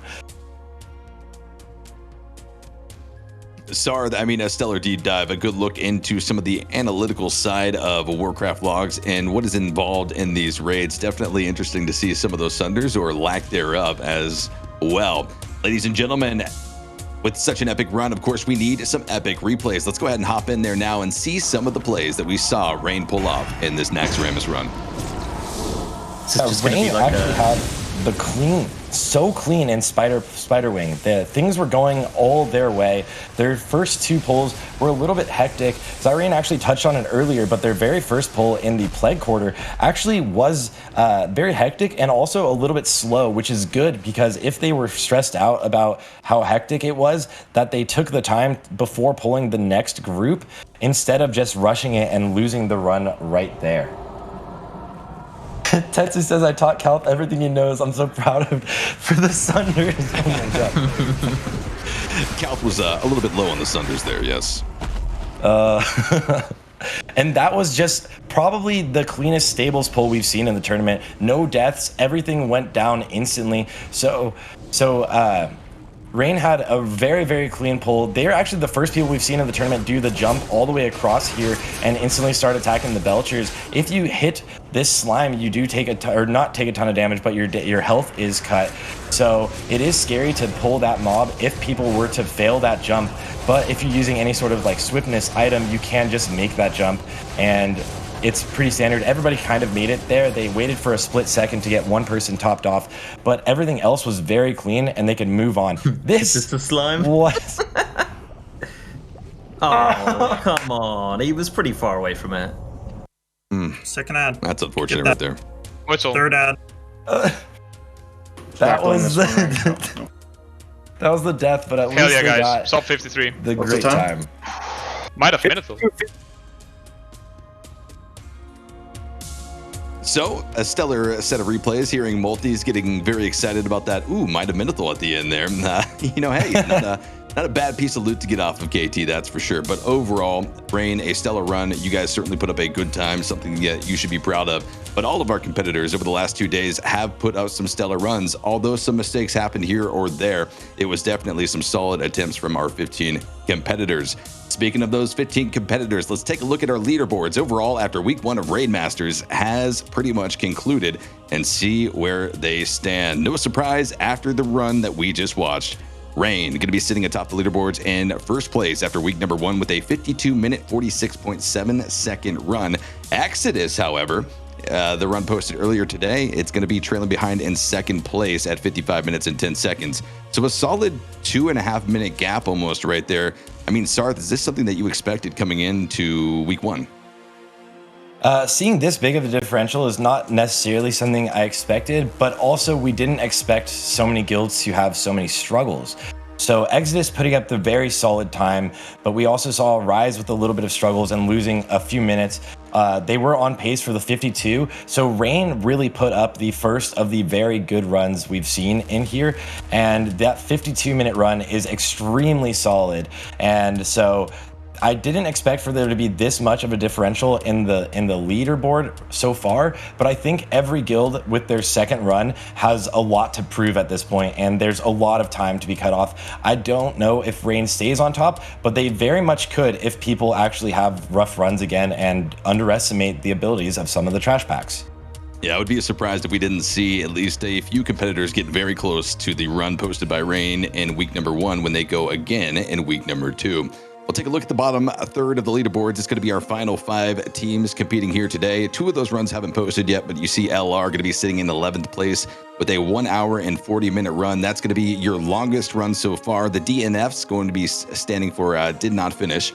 That's going to be Senseless and Scripted, who had a kind of chaotic run, but they certainly do have another attempt here in week number 2 of Raid Masters to try to post something a little bit better.